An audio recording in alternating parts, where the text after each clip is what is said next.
Assalamualaikum warahmatullahi wabarakatuh.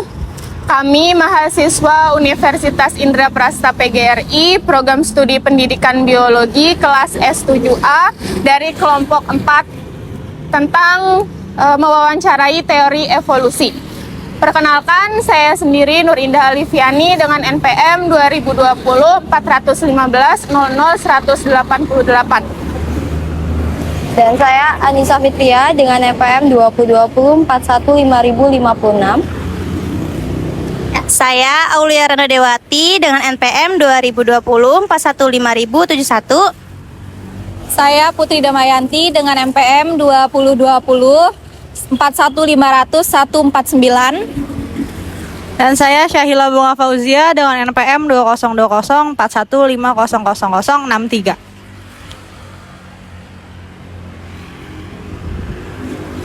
Saat ini kami berada di sekolah yaitu Madrasah Sanawiyah Al Mulia di daerah Bekasi.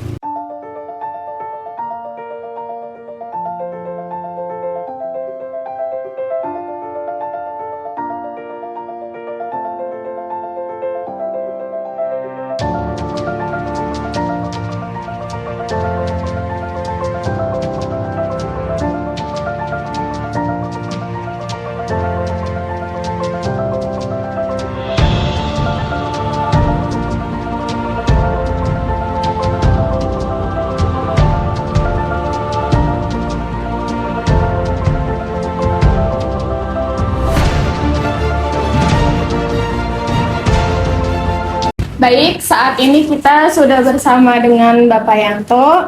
Pak Yanto dipersilahkan untuk menyebutkan nama lengkap beserta gelar, umur, pengalaman mengajar, asal perguruan tinggi, jurusan waktu kuliah, dan mengajar apa di sini. Ya, oke, baik. Perkenalkan, nama saya Yanto, SPDI. Gelar saya SPDI, tapi mengajar bidang IPA di kelas 789. Sebenarnya saya guru cadangan ya, basicnya di agama. Tapi karena saya punya basic di Alia dulu memang jurusan IPA, sehingga saya mengisi kekosongan guru bidang mata pelajaran IPA.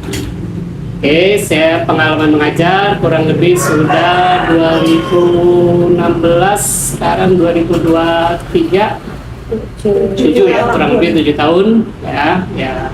Dengan segala kekurangan keterbatasan, alhamdulillah apa yang menjadi kurikulum di Mapel IPA khususnya selama ini tidak ada kendala dari murid-murid yang saya ajarkan.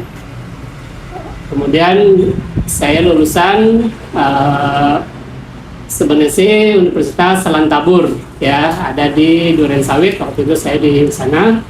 Dan dia juga ada beberapa cabang di Bekasi juga ada, dan juga saya ambil yang di Durensawit. Usia saya kelahiran 1978, tepatnya 24 Agustus 1978, kurang lebih 46 tahun. Jalan 46 tahun. Cukup?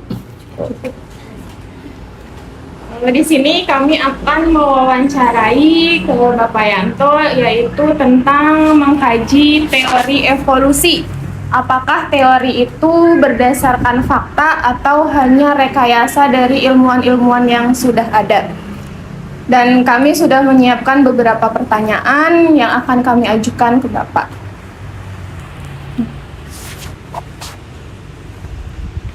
Pertanyaan pertamanya mungkin apa yang Pak Yanto ketahui tentang teori evolusi itu sendiri? Baik, terima kasih.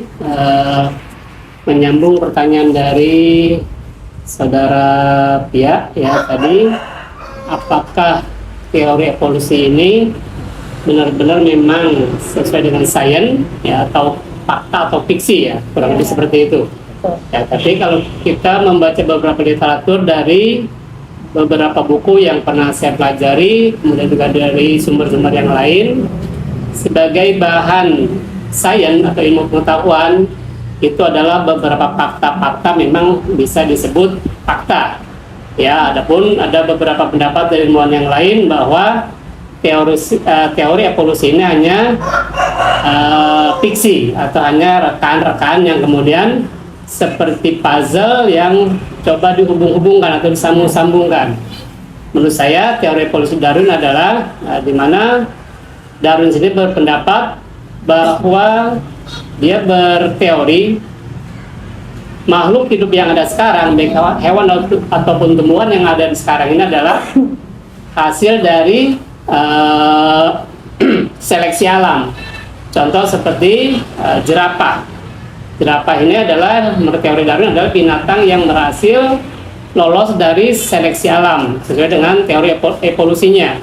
Kenapa? Karena ada beberapa sains atau hasil-hasil dari beberapa fosil yang ditemukan oleh beberapa ilmuwan biologi, khususnya dari beberapa fosil binatang purba, ya ternyata memang mereka tidak ada sekarang, mereka itu tidak lolos dari seleksi alam, baik karena faktor cuaca, iklim maupun lain-lain. Ya kurang lebih seperti itu. Untuk pertanyaan kedua, menurut Bapak Yanto yang Bapak ketahui tentang Lamarck, Darwin, dan seleksi alam itu seperti apa? Oke, baik. Lamarck dan Darwin ini adalah dua orang saintis atau ahli biologi, ya, yang mereka berteori hampir sama. Lamarck dan Darwin itu punya teori bahwa makhluk hidup yang ada sekarang, baik hewan ataupun tumbuhan, itu adalah makhluk hidup yang dahulu ada dan mereka berhasil lolos dalam seleksi alam. Seperti tadi yang saya contohkan, ada jerapah, kemudian juga ada komodo. Ya, komodo itu memang salah satu sisa dari binatang purba yang dia berhasil lolos seleksi, yang seribuan tahun yang lalu sampai sekarang pun masih bisa kita ada gitu ya, bisa kita nikmati, kita lihat. Cukup, Pak? Oke, cukup ya. Lanjut pertanyaan ketiga, menurut Bapak, adakah keuntungannya jika kita mempelajari teori evolusi? Oke, secara saintis atau secara ilmu pengetahuan tetap sebagai bahan perbandingan penting, tetap kita pelajari. Kita tidak bisa menafikan atau menganggap itu fiksi atau fakta. Tetap sebagai ilmu pengetahuan kita pelajari sebagai bahan acuan, karena di beberapa dunia lain pun, belahan dunia pun, teori itu masih dipelajari. Selanjutnya, apa yang Bapak ketahui tentang manusia purba? Oke, manusia purba, kalau secara runut sejarah asal usulnya, ya, yang sering kita pelajari di mata pelajaran IPA khususnya, Indonesia itu ada 3 jenis manusia purba, ya, yang Paleanthropus japanicus yang ada di Serintil, ya, agak lupa saya, kemudian ada di Mojokerto, kemudian ada di satu lagi di anak sungai, udah saya agak lupa ya, itu ada di daerah Jawa Tengah, Sangiran, ya, Mojokerto, Sangiran, dan itu ada di Jawa Tengah dan Jawa Timur. Kemudian secara global, ya, manusia purba ini berasal dari manusia purba Afrika yang itu lupa sininya, ya. Kemudian mereka menyebar ke Asia, Eropa, Australia, dan yang kita kenal di Sangiran, Mojokerto itu adalah manusia-manusia purba yang ada atau yang menyebar dari Afrika ke Asia. Ya, jadi mereka berkembang sesuai dengan mengikuti tadi, ada iklim, cuaca, faktor alam, dan lain-lain. Oke, cukup. Selanjutnya, menurut Bapak, siapakah nenek moyang manusia menurut teori evolusi? Oke, kalau kita baca beberapa literasi, sumber-sumber yang kita pelajari, asal usul atau nenek moyang manusia purba menurut teori Darwin adalah berasal dari primata. Apa primata? Primata adalah sejenis hewan, ya, kera, ya, bilang kita ini kera, atau ada bilang orang hutan dan lain-lain, ya, yang jelas dari, ya tadi menurut teori Darwin itu saya bilang seperti puzzle, ya, artinya mereka meneliti dari beberapa fosil yang ada, kok mirip ya dengan fosil-fosil yang sejenis dengan primata atau kera tersebut. Kemudian dia berkembang, berevolusi. Nah, kemudian sempurna jadilah seperti manusia yang ada sekarang. Tapi itu secara saintis dari teori evolusi yang disampaikan oleh Charles Darwin. Tapi kalau menurut keyakinan agama, ya tetap kita Muslim khususnya percaya dengan kakek buyut kita adalah manusia pertama adalah Adam dan Hawa. Yaitu relatif lah ya.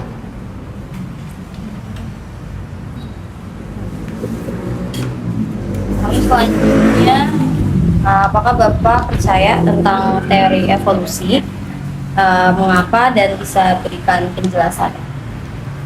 Oke, kalau kita runut secara saintis, ilmu pengetahuan secara umum, ya, dan saya bilang relatif, ya.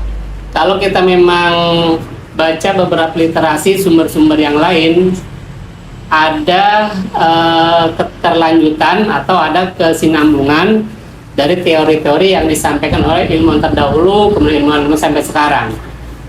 Secara umum saya percaya dengan teori Darwin. Ya, tadi saya bilang secara saintis itu memang bisa dibuktikan secara fakta. Ya, bahwa Darwin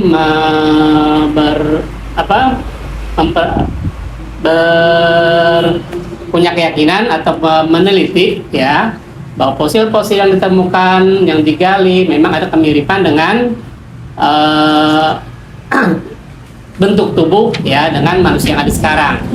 Walaupun mungkin kalau secara kita kaji mendalam, sekian tahun, sekian ratus tahun, kok kita manusia yang ada sekarang ini tidak berevolusi lagi, masih gini-gini aja. Kalau memang itu benar teori Darwin itu kita berevolusi, berubah, harusnya kan kita sudah berubah jadi jenis atau makhluk yang lain lagi ya. Nah itu artinya bisa diperdebatkan. Pertanyaan selanjutnya itu menurut Bapak yang Bapak ketahui tentang adaptasi dan mutasi? Oke, secara umum adaptasi adalah dalam teori dasar biologi kemampuan makhluk hidup untuk beradaptasi dengan lingkungan, baik secara fisik maupun tingkah laku, yang kita kenal dengan adaptasi morfologi dan fisiologi. Ya, itu jadi semua makhluk hidup baik hewan, tumbuhan, mereka untuk mempertahankan hidupnya harus mampu beradaptasi. Ya. Kemudian mutasi tadi ya. Nah, mutasi secara umum adalah sama, hampir sama ya.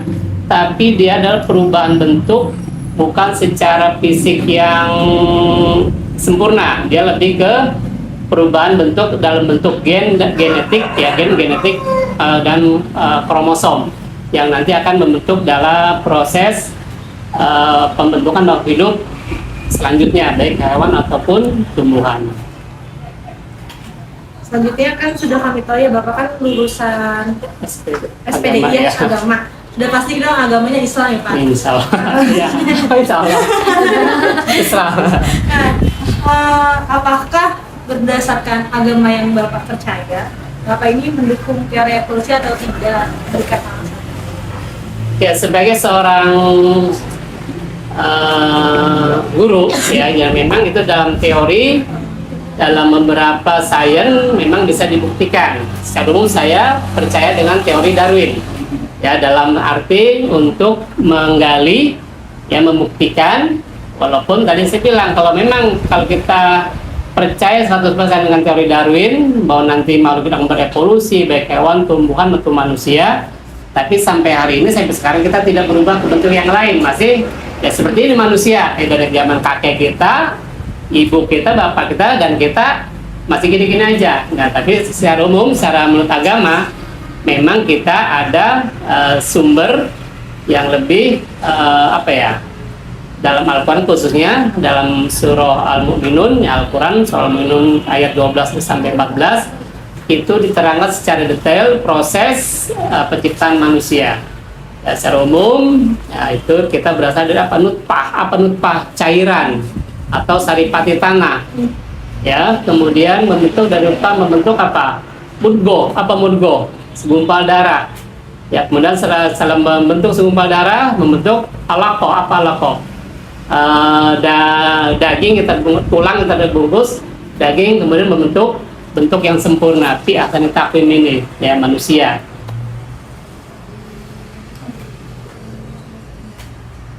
Apakah teori evolusi ini bertentangan dengan agama Bapak? Kalau kita pertentangkan atau bandingkan ya antara sains dengan agama, ya jelas bertentangan ya. Artinya di sini kita mencari jalan tengah, mencari artinya sebagai seorang pendidik, seorang ilmuwan, guru, pelajar, mahasiswa dan lain-lain, artinya kita mencari bukan membandingkan ya, artinya secara sains itu memang bisa dibuktikan, dan secara agama pun kita bisa dibuktikan. Artinya jangan sampai satu sisi kita tolak mentah-mentah teori tersebut, tapi dalam sisi lain pun itu memang bisa dibuktikan secara sains ya. Nah, selanjutnya, menurut Bapak, apakah teori evolusi masih layak diajarkan di sekolah dan mengapa alasannya? Baik, apakah teori Darwin ini masih layak kita lanjutkan gitu dalam sekolah-sekolah? Dalam beberapa buku yang saya ajarkan dan beberapa sumber juga saya mencari sumber-sumber buku yang lain, memang ada beberapa penerbit yang sudah tidak memasukkan teori evolusi itu. Tapi untuk mungkin tingkat mahasiswa ya, mungkin teori ini masih diajarkan atau masih ada ya. Nah, jadi menurut saya tetap tadi sebagai bentuk sebagai bahan ilmu pengetahuan, tetap kita perlu ya, kita ajarkan, walaupun tadi apakah ini bertentangan dengan agama atau apa. Nah, semakin kesana kan kita semakin apa ya, semakin bijak ya, artinya kita tidak mengkat atau menjustifikasi, wah ini udah nggak update dengan zaman sekarang, kita belajar itu tidak bisa ya. Jadi secara umum apapun itu ilmu pengetahuan tetap kita ajari, kita pelajari, termasuk salah satu tadi teori Darwin. Selanjutnya, apakah Bapak mengetahui tentang apa itu Zionisme, lalu ada Freemason, Illuminati, dan Dajjal mata satu? Oke, baik ya. Dari beberapa literasi yang pernah saya baca, Zionis, ya yang kita pahami Zionis itu seperti yang sekarang lagi rame kan, konflik antara Israel dan Palestina. Oh itu Zionis Israel, itu bla bla bla. Tapi secara umum ya di situ ada Zionis. Ya yang saya pahami Zionis ini berbeda dengan agama. Ya walaupun basic latar belakang pun dari agama. Kenapa? Seperti konflik Israel Palestina kan dari tahun 40-an sampai sekarang ini tidak pernah selesai-selesai. Ya itu tadi, karena mereka lebih ke bukan agama secara murni tadi ya, Zionis itu. Jadi Zionis ini mereka punya pemahaman bahwa Israel ya, mereka menganggap apa sebuah ras ya, anggaplah ras yang paling mereka anggap dia paling kuat, paling sempurna, paling ya high lah ya, sehingga mereka punya pemahaman selain selain Zionis, Israel itu harus tidak boleh sejajar dengan mereka. Kemudian tadi Illuminati ya. Illuminati ini memang ada beberapa kepercayaan ya, lebih kalau yang saya pahami lebih ke ramalan-ramalan perkiraan ya, ramalan yang ada beberapa buku-buku dari beberapa zaman, kalau nggak salah di zaman Perancis pertengahan atau ini ya, Eropa, itu memang ada beberapa simbol-simbol yang seperti bintang apa gitulah ya, segitiga. Tapi secara umum yang saya pahami itu tadi, kita mau percaya silakan, tidak ya tadi sebagai perbandingan, dan memang ada beberapa referensi buku yang menjelaskan tentang itu ya, tetap kita pelajari, itu memang mungkin ada ya. Kemudian yang terakhir tadi Mata satu. Dajjal mata satu. Nah, Dajjal mata satu ini memang di dalam Al-Quran itu ada juga yang menceritakan tentang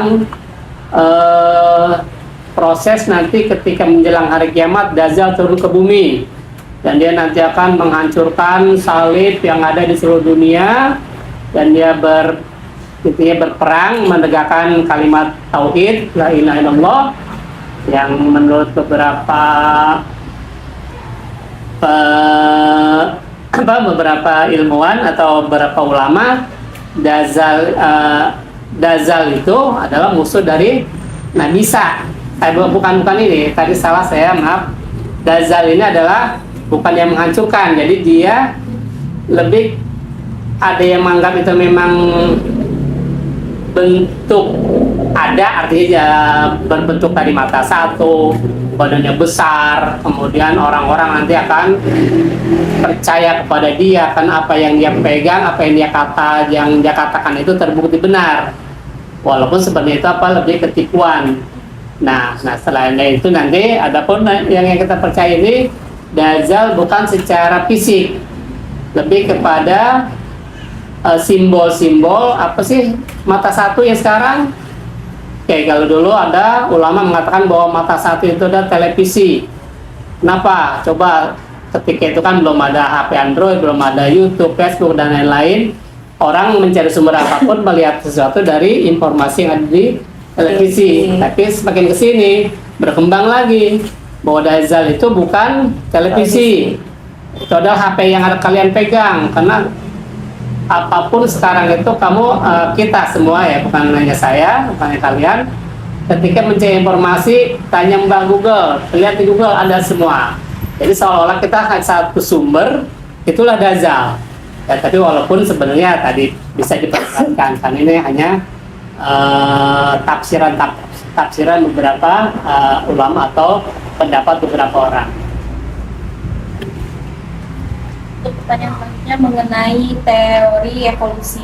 Menurut Bapak, apakah Bapak mendukung, menolak, atau ragu-ragu? Tadi yang saya bilang, apakah saya mendukung, menolak, atau ragu-ragu dalam teori Darwin? Iya. Ya, jadi kalau sebagai seorang guru, saya ya siswa atau mahasiswa, kita tidak bisa menolak mentah-mentah. Kemudian kita juga tidak bisa menerima mentah-mentah juga. Artinya di sini akan ada satu titik temu, ya, di mana memang untuk satu ilmu pengetahuan ya kita pelajari. Kita percaya memang secara saintis, secara teori itu bisa dipertanggungjawabkan, bisa dibuktikan. Walaupun kalau secara keyakinan agama itu bisa dimentahkan. Ya, jadi saya pribadi mendukung ya teori Darwin dengan tadi catatan sebagai bahan ilmu pengetahuan. Pertanyaan selanjutnya, menurut Bapak, mengapa teori evolusi khususnya mengenai evolusi pada manusia masih dipelajari sampai saat ini? Oke, untuk teori evolusi manusia kenapa masih dipelajari sampai saat ini? Ya, kembali kenapa teori evolusi masih layak ya kita pelajari sampai hari ini. Tadi seulang lagi sebagai bahan kajian, sebagai bahan sains ilmu pengetahuan secara teori memang bisa dibuktikan.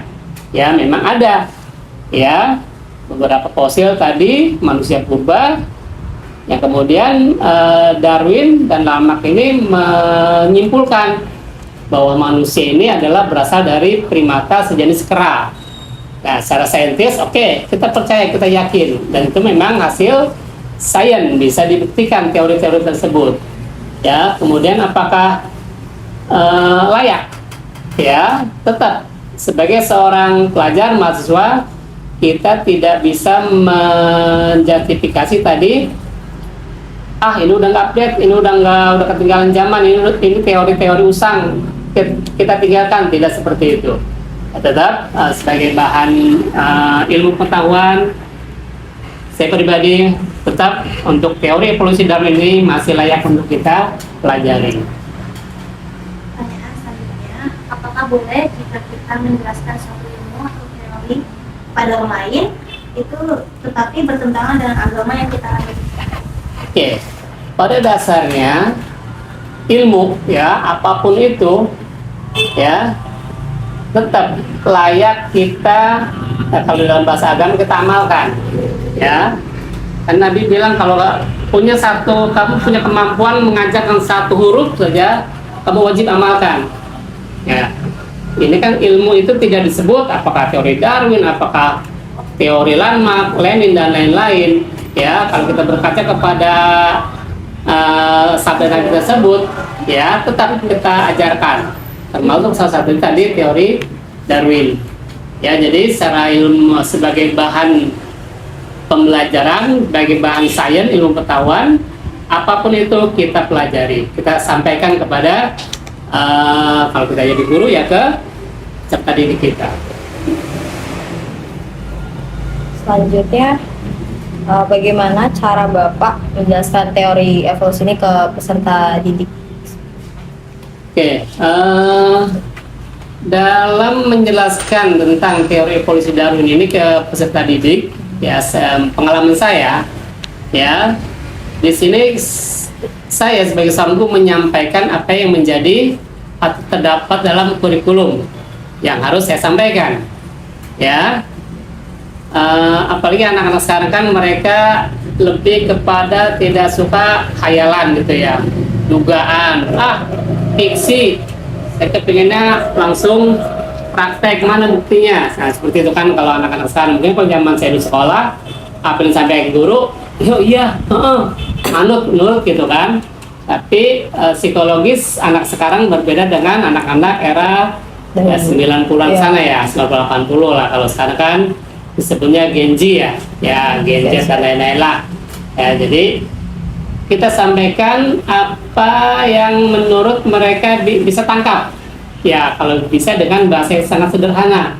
Tapi mereka paham gitu bahwa memang ada beberapa ilmuwan, salah satunya Charles Darwin ini, mereka berteori bahwa asal-usul manusia, makhluk hidup, hewan itu adalah dari teori evolusi. Ya, tugas kita hanya menyampaikan. Adapun nanti mereka ada sanggahan, mereka tidak setuju dengan teori tersebut, ya itulah. Sebagai seorang guru saya lebih senang ketika punya murid yang kontra, banyak kontranya. Jadi cara mengajar kita itu apa? Hidup.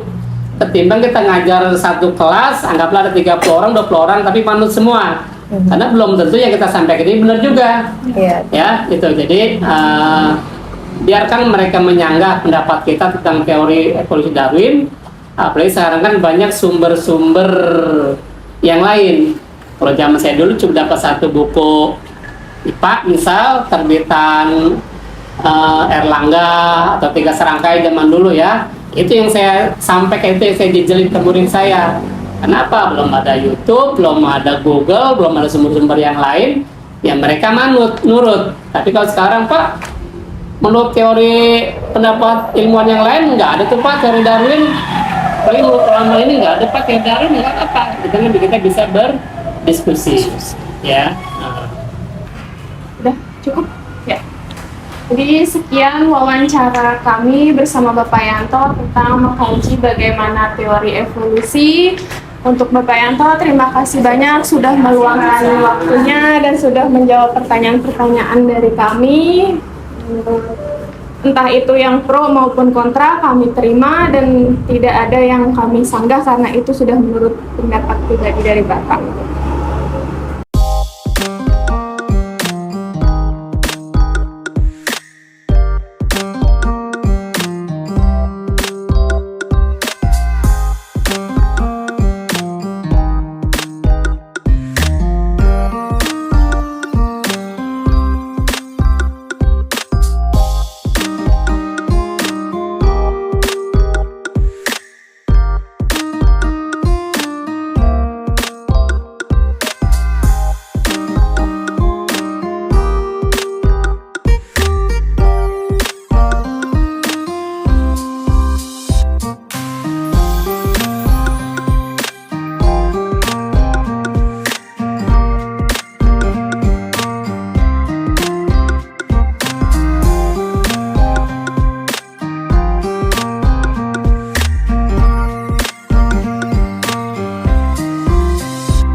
guys. MTS-nya indah, sekolahannya indah.